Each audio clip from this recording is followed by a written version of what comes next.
Ano de 94, um grupo de podólogos brasileiros foi participar de um congresso na Argentina. E esse grupo de podólogos conheceu um podólogo argentino chamado Carlos Alberto Rodrigues, que era chefe da seção de podologia do Hospital Italiano de Buenos Aires, que já desenvolvia uma podologia bastante avançada, muito parecida com os moldes da podologia da Espanha. Sim. Esse grupo de podólogos, e mais especificamente uma podóloga chamada Maísa Armelin, que hoje vive na Alemanha, Maísa Horner hoje, levou a ideia lá para São Paulo para que nós tivéssemos o Carlos Rodrigues dentro do Senac na época, dando um curso de órteses de silicone, de fibras de memória molecular, que seriam as correções de unha. Sim. E eu, naquela altura, já era professor convidado a cada 6 meses para dar aula de órteses ungueais. As órteses com bracts, com a metálica, porque eu dominava bastante essa técnica. Sim. E já dava aula dentro do Senac há uns 3 anos para todas as turmas que se formavam. Fui o primeiro professor lá dentro dessa aula. E aí, em maio de 1995, foi Carlos Rodrigues para lá, eu o conheci e ele mostrou as órteses de fibra de memória molecular, que eram bem melhores que as metálicas, Brecht. No dia seguinte, eu fui mostrar para ele o trabalho que eu tinha, porque eu falei, poxa, não é bem assim, as órteses metálicas também funcionam. Aí eu falei, Carlos, professor, posso mostrar um pouquinho do que eu faço?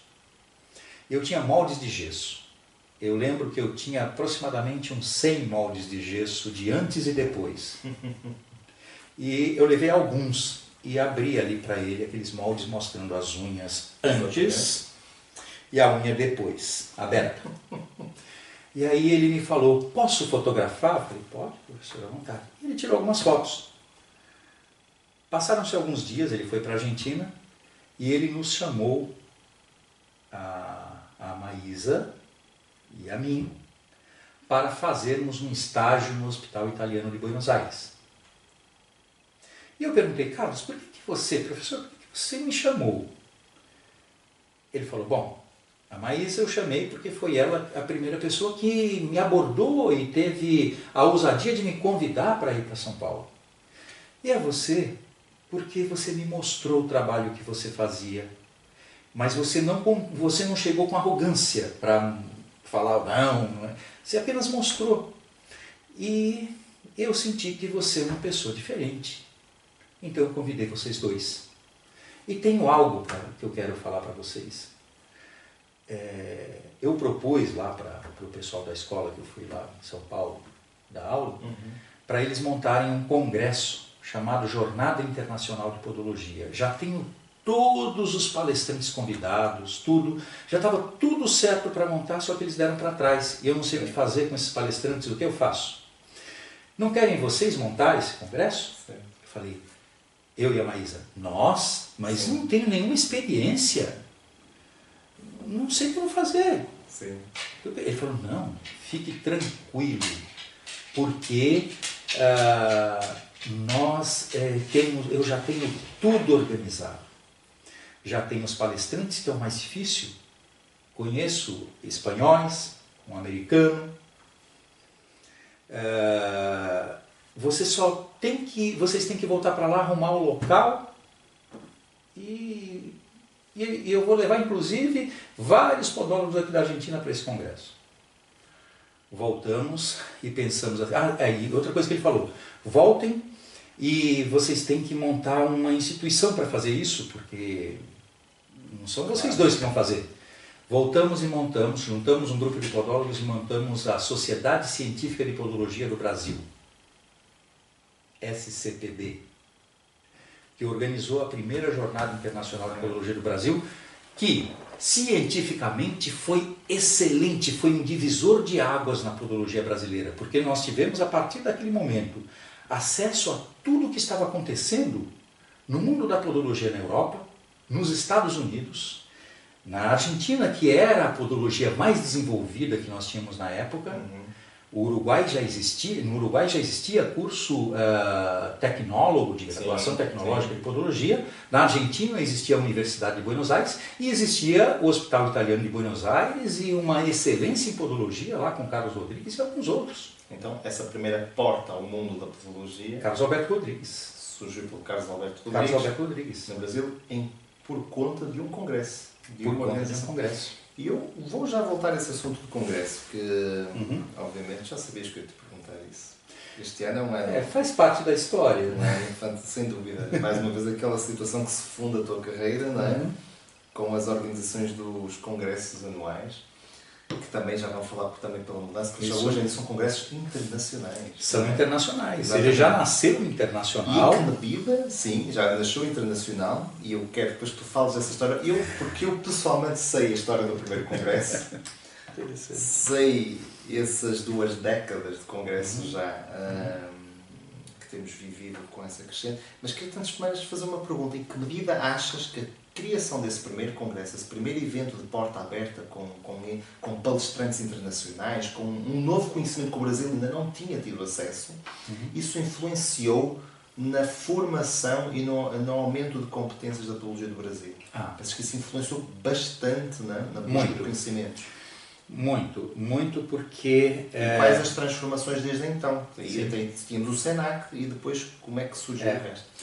Foram muitas as mudanças, porque eles nos apresentaram técnicas e competências muito mais aprofundadas que nós nem imaginávamos que um podólogo poderia desenvolver, mas que o podólogo já desenvolvia.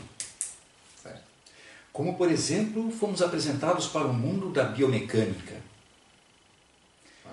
das órteses plantares, e nós pensamos assim: vamos trabalhar com órtese de silicone e vamos trabalhar com as órteses plantares. Só que tem um problema, nós não sabemos biomecânica.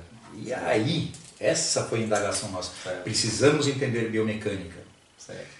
Esse foi o detalhe. Outra coisa, também a questão dos tratamentos de algumas enfermidades, alguns problemas que acometem os pés e que, como algumas lesões musculares, tendinosas, mesmo feridas, nós não tínhamos o conhecimento de fisiologia, das patologias, de farmacologia. E o conhecimento que se começou a dar também, depois dos anos 95, 96, 97, nos cursos técnicos, era muito básico. Eu lembro que em 95, um dos trabalhos apresentados foi sobre laser terapia, e foi o Richard Adam, que é um podiatra dos Estados Unidos, que falou sobre laser terapia. Certo. E lembro também que um colega nosso, que também fazia parte da Sociedade Científica de Podologia do Brasil, ele havia até dado uma entrevista para um órgão de comunicação lá do Rio de Janeiro, dizendo que a podologia podia utilizar laser terapêutico. E eu me interessei por aquele assunto. E aí eu fui atrás do assunto do laser e conheci nos congressos de podologia um outro podólogo chamado José Antônio Teatino, e falei para o Teatino, esse colega podólogo, colega na época, hoje um amigo, um irmão, foi quando eu conheci em 95, num congresso na Argentina, a Jornada Internacional de Podologia da Argentina, e depois ele foi para o Brasil também. Eu falei: olha, eu estou começando a usar laser, eu queria usar laser. Ele falou: olha, eu já uso há muitos anos, nas cirurgias que eu faço. Ele faz cirurgias, para mim, um dos mais experientes e conhecedores de cirurgia de mínima invasão, certo? Cirurgia mista. E ele me mandou vários artigos. Naquela época, não pensem que os artigos chegavam por e-mail, WhatsApp. Não, eles iam pelo correio, num envelope fechado, e ele me mandava. Eu tenho esses artigos até hoje em papel já amarelado pelo tempo. E eu lembro que uma das coisas que eu enxerguei lá sobre o mecanismo de ação era o laser, ele estimula a produção de ATP. Eu falei: o que é ATP? Veja, na minha formação de pedicuro, eu não sabia o que era ATP. E aí eu mandei um fax, naquele tempo era fax, para minha amiga que tinha ido para a Argentina comigo, que era a Maísa. Maísa, o que é ATP? Mas olha, eu também não sei, mas eu vou perguntar para uma paciente que eu tenho aqui, que dá aula em universidade, Sim. o que é ATP. Aí ela me devolveu, olha, ela me disse que ATP é adenosina trifosfato. Grande coisa para mim naquela época. E que essa adenosina trifosfato é a energia da célula. Eu falei, opa. Naquele momento eu tive um estalo. Eu falei, nós precisamos de mais conhecimento. E uma coisa que eu comecei a pedir para todos, porque nós começamos a organizar os congressos anualmente. A Sociedade Científica de Podologia do Brasil deixou de existir e nós criamos o Instituto Científico de Podologia, que é o ICP. Denominação que ainda hoje existe. Que denominação que ainda hoje existe é quem organiza os congressos internacionais de podologia, foi o nome que nós mudamos. E eu comecei a pedir para todos os palestrantes internacionais, quando eles perguntavam qual é o nível da podologia brasileira, o que eu devo falar? Eu dizia para eles, aprofundem o tema. Eu quero que vocês falem bem aprofundado. Mas vocês não vão entender. É para não entendermos mesmo, porque é uma provocação que eu quero fazer com os podólogos que forem ao congresso. Para eles perceberem, assim como eu, que nós não entendemos nada e que precisamos estudar. E aí eu passei a ser chamado de arrogante por alguns, e por outros eu passei a ser chamado de aquele que impulsiona para eu correr atrás e estudar. Exato. Os que se sentiram impulsionados para correr atrás e estudar, cresceram muito. Os outros pararam no tempo. Tu deixaste uma deixa tão interessante, até usei aqui a redundância, porque foi tão interessante mesmo, que eu tive que fazer o reforço da ideia. Há uns anos atrás, vocês aprenderam técnicas, simplesmente que abriram portas ao conhecimento do mundo e as influências do Carlos e outros colegas, para aprender técnicas que vocês não faziam. Sim. E para serem estimulados por conhecimento que não tinham. Não é? Hoje eu pergunto, o que falta? Se é utopia ou não falar de cirurgia podológica no Brasil? Se ela surge na mesma medida de algo que vocês não fazem atualmente. Sim. Ela será realidade um dia? Vou responder essa pergunta começando pela questão da biomecânica e chegando na cirurgia. Claro. Quando nós optamos por entrarmos na área da biomecânica, das órteses plantares, para nós ficou muito claro que essa área seria uma área mais fácil de entrar, não pela questão do conhecimento, que é tão complexo quanto o conhecimento para se fazer a cirurgia. Exatamente. Não vou dizer que é mais ou menos, mas é tão complexo quanto. Porém, que não teríamos as barreiras legais que a área da cirurgia nos apresentava. Permite até naquele momento interromper um bom cirurgião podiatra, podológico, não faz uma boa cirurgia sem ter uma base de biomecânica. Exatamente. Excelente. Isso nos mostra, inclusive, que nós seguimos o caminho certo. Não adianta eu pensar em cirurgia, até porque, isso foi bom você colocar também, muitos podólogos no Brasil começaram a falar, para que ter uma podologia em nível superior, uma graduação, se eu não posso fazer cirurgia? Mas, primeiro nós precisamos conhecer profundamente a biomecânica. Alguns podólogos no Brasil falam, eu vou no congresso para ouvir falar sobre biomecânica e sobre órtese. Você vai no congresso ouvir falar sobre biomecânica, vai ouvir falar sobre fisiologia, porque para falar de biomecânica tem que falar de fisiologia, vai ouvir falar de patologia, porque essa é a base que nós precisamos saber com extrema profundidade se um dia quisermos entrar no campo da cirurgia. E um dia, eu acredito que a podologia brasileira estará preparada para entrar no campo da cirurgia. Porém, para isso, nós precisamos, primeiro, ter as bases do conhecimento científico e dominarmos com profundidade as técnicas, o que está como base por trás de tudo que é necessário para se poder invadir sistemas que estão abaixo da pele. Então hoje eu entendo de uma forma menos imediatista e mais realista que a cirurgia será possível para a podologia brasileira num futuro que eu espero que seja próximo, mas que eu não consigo dizer que este próximo é daqui 1 ano, 2 anos, ou 3 anos, ou daqui 10 anos, mas que nós estamos nos preparando. Eu não sei se será para a minha geração, para a geração que nós estamos preparando. Quem, por exemplo, passou pela universidade nos últimos anos, já está sendo preparado para que no futuro ele possa ampliar seus conhecimentos e replicar esses conhecimentos de forma mais aprofundada para as novas gerações poderem começar a pleitear e aí a cirurgia.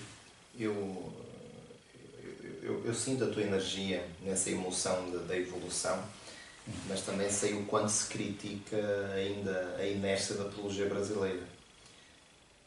Eu vou falar num caso particular, porque a minha postura aqui não é dar tanta opinião, é fazer-te perguntas, porque a tua opinião é mais importante.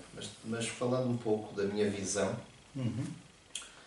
eu até achei que a podologia brasileira evoluiu rápido demais, dada essa história que tu me falaste. Foi importante falares-me da introdução do que era a profissão, antes de registros de associações, até ter o primeiro curso técnico, até ter o primeiro congresso.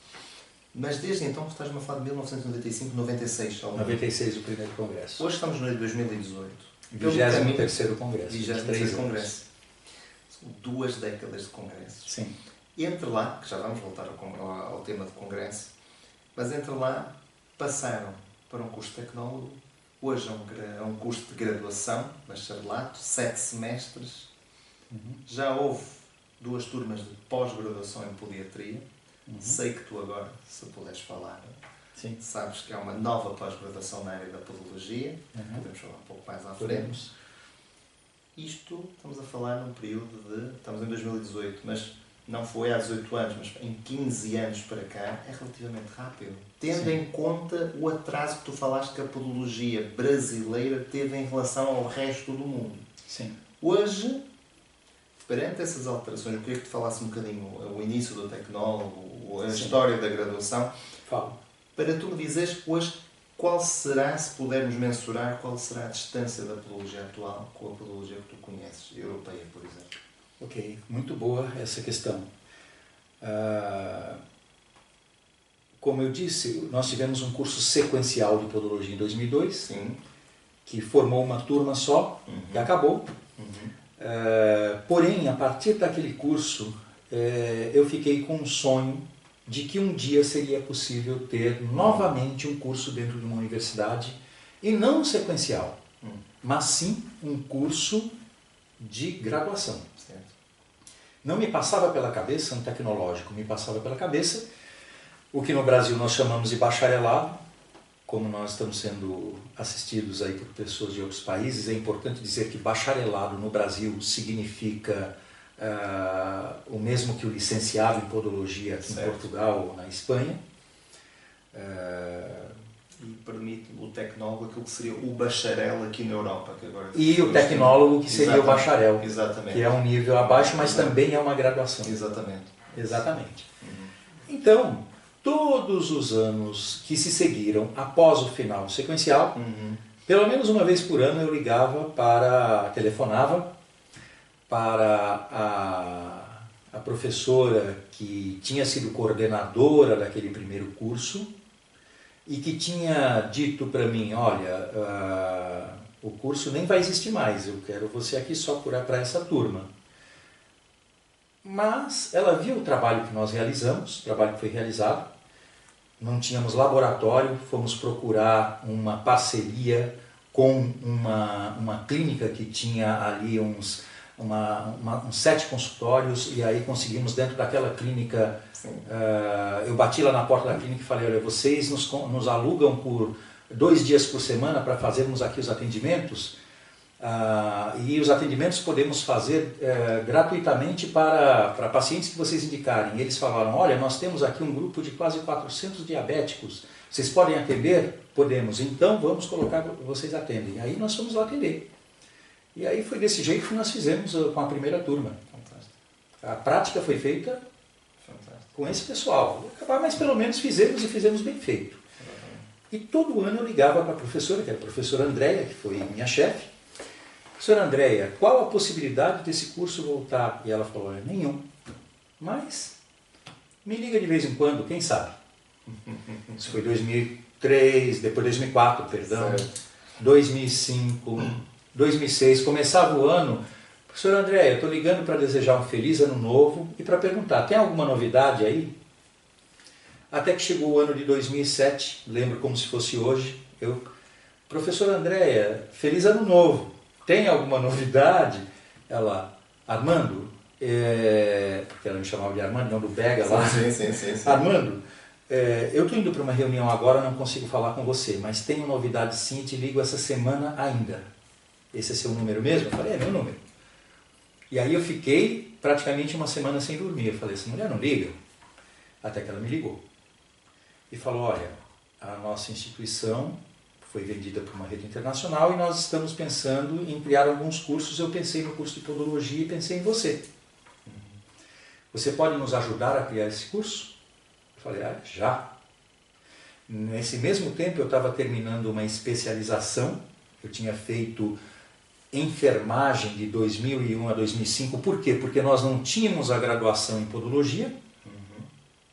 Como não tinha graduação em podologia, eu queria saber no mínimo o que era ATP, queria saber sobre fisiologia, sobre patologia.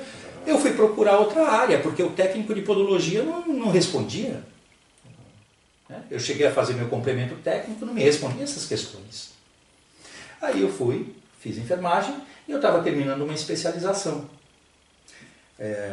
E terminando a especialização, isso me dava a oportunidade, porque no Brasil você precisa ser no mínimo um professor especialista, ter uma graduação e ter uma especialização para ser um professor universitário.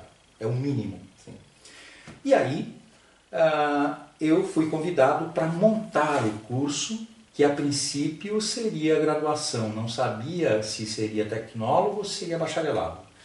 E se optou, a instituição, pelo tecnólogo. Eu até pensei, poxa, mas não poderia ser bacharelado? Não, vai ser o tecnólogo porque foi a decisão da instituição. Eu pensei assim, melhor isso que nada. Vamos lá, estou dentro.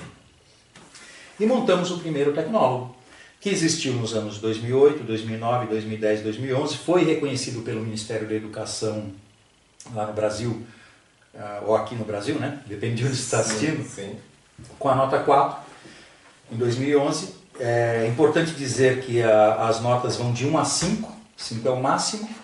1, você tem que fechar o curso, 2, fechar o curso, 3, o curso é meia boca, 4 é um bom curso, 5 seria ótimo. Tivemos a nota 4 e o Ministério da Educação fez um apontamento para nós. Eles disseram assim, olha, esse curso de tecnólogo não existe no catálogo de cursos de tecnologia no Brasil. Vocês têm que ou fechar o curso ou mudar para bacharelado. E eu falei, MEC, Ministério da Educação, muito obrigado, pensei comigo, porque a instituição não está me ouvindo, mas vão ouvir vocês com certeza. E a instituição falou, Armando, transforme em bacharelado. Justificaram essa necessidade? Sim, porque não existia no catálogo. No Brasil existe um catálogo de cursos tecnológicos. Você não pode lançar um curso tecnológico, a não ser que seja um curso experimental, e a universidade não lançou como experimental, não queria lançar como experimental, ela lançou como sendo um curso já existente no catálogo, e não podia. Então teve não é recomendação, o MEC deu uma ordem, ou vocês fecham o curso ou mudam para bacharelado, porque bacharelado pode, não precisa ter o catálogo. Exatamente. Embora seja algo superior, mas não há essa necessidade, é outro departamento do MEC que cuida e não é obrigado a ter o catálogo, está no catálogo.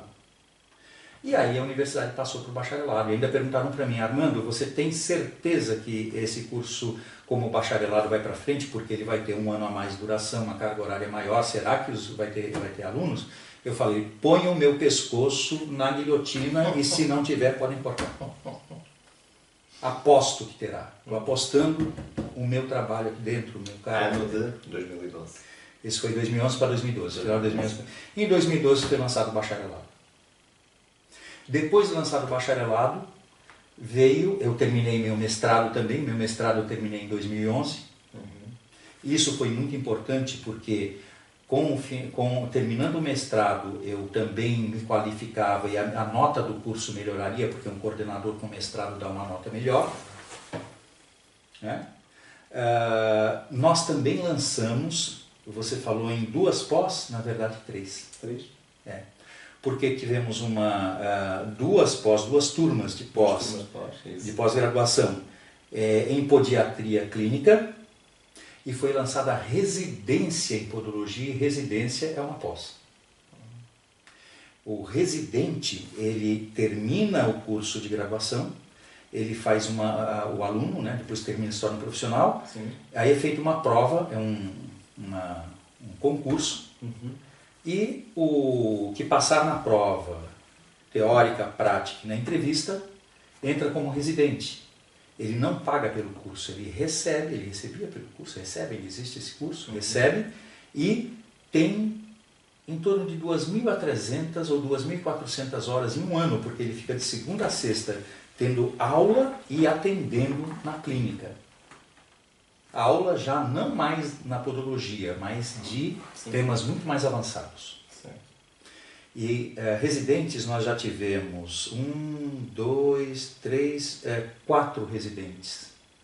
Então foram 4 turmas, entre aspas, 4 residentes.